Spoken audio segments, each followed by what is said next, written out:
بسم اللہ الرحمن الرحیم۔ ابو جہل وہ بدبخت کافر تھا جس نے ساری زندگی رسول اللہ صلی اللہ علیہ وآلہ وسلم کو تکلیف اور دکھ کے علاوہ کچھ نہیں دیا۔ فرعون اور نمرود کی موت کی طرح ابو جہل بھی کتے کی موت مرا۔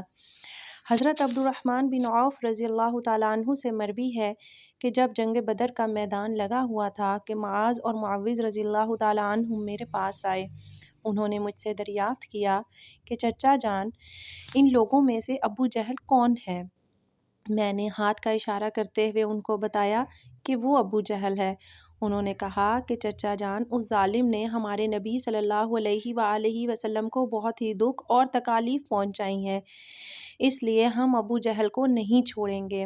عبد الرحمن بن عوف رضی اللہ تعالیٰ عنہ فرماتے ہیں کہ جوں ہی میں نے ان بچوں کو ابو جہل کا بتایا تو وہ بچے بجلی کی رفتار کے ساتھ ابو جہل کی طرف بھاگے۔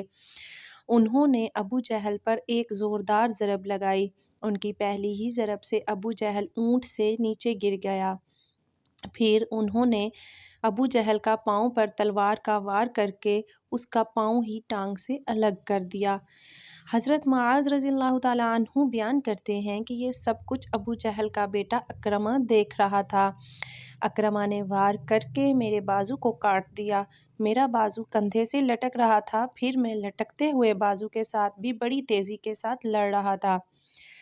جب بازو نے مجھے بہت ہی زیادہ تنگ کرنا شروع کیا تو میں نے بازو کو اپنے پاؤں کے نیچے رکھا اور زور لگا کر اپنے بازو کو تن سے جدا کر دیا۔ حضرت معاذ رضی اللہ تعالیٰ عنہ سے مروی ہے کہ میں نے موقع پا کر ابو جہل پر پھر وار کیا، جس سے ابو جہل کے جسم سے خون کے فوارے جاری ہو گئے۔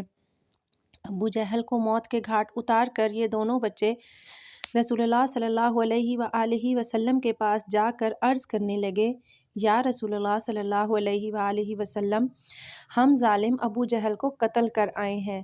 تبری میں بیان کیا گیا ہے کہ ابو جہل ابھی قتل نہیں ہوا تھا، بلکہ وہ درد سے چلا رہا تھا، تڑپ تڑپ کر درد سے چلاتے ہوئے موت کا انتظار کر رہا تھا۔ جب جنگ بدر ختم ہوئی تو رسول اللہ صلی اللہ علیہ وآلہ وسلم نے تمام صحابہ کرام کو حکم جاری کیا کہ ابو جہل کو تلاش کیا جائے۔ سب صحابہ ابو جہل کی تلاش میں مگن ہو گئے۔ حضرت عبداللہ بن مسعود رضی اللہ تعالیٰ عنہ بھی ان میں شامل تھے۔ حضرت محمد صلی اللہ علیہ وآلہ وسلم نے تمام صحابہ کرام کو ابو جہل کی ایک نشانی بتائی تھی کہ ابو جہل کے گھٹنے پر نشان ہوگا۔ صحابہ کرام رضی اللہ تعالیٰ عنہ نے عرض کی، یا رسول اللہ صلی اللہ علیہ وسلم، ابو جہل کے گھٹنے پر وہ نشان کس طرح آیا تھا؟ رسول اللہ صلی اللہ علیہ وآلہ وسلم نے فرمایا، ایک دفعہ میں اور ابو جہل عبداللہ بن جدعان کے گھر دعوت میں شامل تھے۔ اس وقت تمہاری عمریں بہت ہی چھوٹی تھی، ہم دونوں میں کسی بات کو لے کر لڑائی ہوئی۔ میں نے ابو جہل کو زور سے دھکا دیا جس کی وجہ سے وہ زمین پر گر پڑا۔ ابو جہل کے گھٹنے پر گہرا زخم آ گیا۔ وہ زخم تو ٹھیک ہو گیا تھا لیکن اس کا نشان آج بھی ہے۔ یہاں اب مسعود رضی اللہ تعالیٰ عنہ فرماتے ہیں کہ میں میدان میں ہر لاش کو الٹا الٹا کر دیکھ رہا تھا کہ مجھے ایک جگہ پر ابو جہل زخمی حالت میں نظر آیا۔ میں اس کے پاس گیا تو میں نے دیکھا کہ وہ ابھی مرا نہیں تھا بلکہ زندگی کی آخری سانسیں لے رہا تھا۔ اس کے جسم سے خون کے فوارے جاری تھے۔ پھر میں نے رسول اللہ صلی اللہ علیہ وسلم کی بتائی ہوئی نشانی کو دیکھا تو مجھے یقین ہو گیا کہ یہی ابو جہل ہے۔ میں نے اس کی گردن پر اپنا پاؤں رکھ کر اسے گھسیٹا تو درد کے مارے اس کی چیخیں نکل پڑیں۔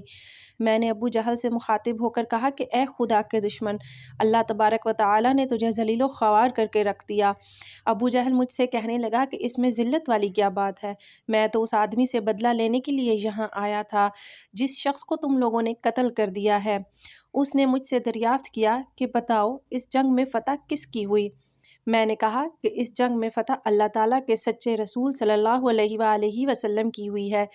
پھر اس نے کہا کہ اے ابن مسعود، چرواہا تو بہت اونچی جگہ پہنچ گیا ہے۔ دوسرا قول یہ بیان کیا جاتا ہے کہ حضرت عبداللہ بن مسعود رضی اللہ تعالیٰ عنہ نے بیان کیا کہ میں نے ابو جہل سے کہا کہ تیرا قاتل میں ہوں۔ ابو جہل نے کہا کہ نہیں، تجھ سے پہلے مجھے کوئی قتل کر گیا ہے۔ ایک قول یہ بھی بیان کیا جاتا ہے کہ جب ابن مسعود رضی اللہ تعالیٰ عنہ ابو جہل کے سینے پر بیٹھ کر کہنے لگے، اے اسلام کے بدترین دشمن، تم فرعون سے بھی زیادہ بدبخت نکلے ہو۔ فرعون نے بھی مرتے وقت اپنی غلطیوں کو مان لیا تھا کہ میں غلط تھا۔ لیکن تم تو مرتے ہوئے اسلام کے خلاف بکواس کر رہے ہو۔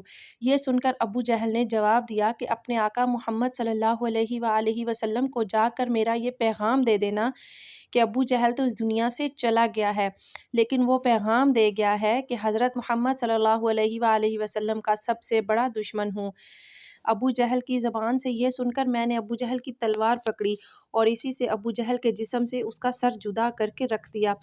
فرماتے ہیں کہ میں نے جسم سے سر کو جدا کر کے نبی پاک صلی اللہ علیہ وآلہ وسلم کے پاس لے گیا۔ میں آقا دو جہاں صلی اللہ علیہ وآلہ وسلم کی بارگاہ میں ابو جہل کا سر پیش کرتے ہوئے عرض کی، یا رسول اللہ صلی اللہ علیہ وآلہ وسلم، یہ لیں ابو جہل کا سر۔ آپ صلی اللہ علیہ وآلہ وسلم نے فرمایا کہ قسم ہے اس ذات کی جس کے قبضے میں میری جان ہے، بے شک یہی ابو جہل کا سر ہے۔ پھر آپ صلی اللہ علیہ وسلم ابو جہل کے سر کے پاس کھڑے ہو کر فرمانے لگے، یہ کافر اس امت کا سب سے خطرناک اور ظالم فرعون ہے۔ ہر امت میں ایک فرعون ہوتا ہے، جبکہ میری امت کا فرعون ابو جہل تھا۔ اللہ تعالیٰ کا لاکھ لاکھ شکر ہے کہ یہ بدبخت ہلاک ہو گیا۔ روایت میں اس طرح بیان کیا گیا ہے کہ رسول اللہ صلی اللہ علیہ وسلم نے شکرانے کے نفل ادا کیے۔ رسول اللہ صلی اللہ علیہ وسلم کے فرمانے پر ابو جہل کی لاش، سر اور قریش کے 24 سرداروں کو ایک کنویں میں پھینک دیا گیا۔ اس کے بعد رسول اللہ صلی اللہ علیہ وسلم 3 دن میدان بدر میں رہے اور جاتے ہوئے اس کنویں پر بھی گئے جہاں لاشیں پھینکی گئی تھیں۔ آقا صلی اللہ علیہ وآلہ وسلم نے کنویں پر کھڑے ہو کر قتل ہونے والوں سے فرمایا، اے کنویں میں پھینکی گئی لاشوں، کیا تم نے اللہ تعالیٰ کے وعدے کو پورا ہوتے ہوئے پا لیا ہے؟ اللہ تعالیٰ کا وعدہ سچ ہو گیا ہے۔ حضرت انس رضی اللہ تعالیٰ عنہ سے مروی ہے کہ رسول اللہ صلی اللہ علیہ وسلم نے آدھی رات کے وقت ان تمام لاشوں کے نام لے کر فرمایا، اے ابو جہل بن ہشام، اے عتبہ بن ربیعہ۔ اس طرح نبی پاک صلی اللہ علیہ وسلم نے سب کنویں میں پھینکی گئی لاشوں کے نام لیتے ہوئے فرمایا کہ کیا تم نے رب کائنات کا وعدہ پورا ہوتے ہوئے دیکھ لیا ہے؟ کیا تم نے اپنے خداؤں بتوں کا وعدہ سچ پایا؟ میرے خدا نے جو مجھ سے وعدہ کیا تھا وہ سچ ثابت ہو گیا ہے۔ اس پر صحابہ نے پوچھا، یا رسول اللہ صلی اللہ علیہ وآلہ وسلم، آپ لاشوں سے باتیں کر رہے ہیں؟ تو حضور صلی اللہ علیہ وآلہ وسلم نے فرمایا کہ جو باتیں میں ان سے کر رہا ہوں تم ان لاشوں سے زیادہ نہیں سنتے ہو، بس یہ لاشیں بول نہیں سکتی، سب کچھ سن رہی ہیں۔ امام طبری لکھتے ہیں کہ محمد بن اسحاق بیان کرتے ہیں کہ بعض علماء کرام نے یہ بات بیان کرتے ہوئے کہا ہے کہ تم لوگوں نے مجھ سے دشمنی کی، بلکہ دوسرے لوگوں نے مجھ سے دوستی کی۔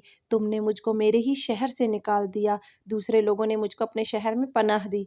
تم لوگ مجھے جھوٹا کہتے رہے، دوسرے نے مجھے سچا اور آخری نبی صلی اللہ علیہ وآلہ وسلم کہا۔ تم لوگوں نے مجھ کو بے شمار تکلیفیں دیں، لیکن دوسرے لوگ میری تمام پریشانی میں شریک ہوتے رہے۔ اس کے بعد رسول پاک صلی اللہ علیہ وآلہ وسلم نے فرمایا کہ میں نے رب کائنات کے وعدے کو سچ پایا ہے۔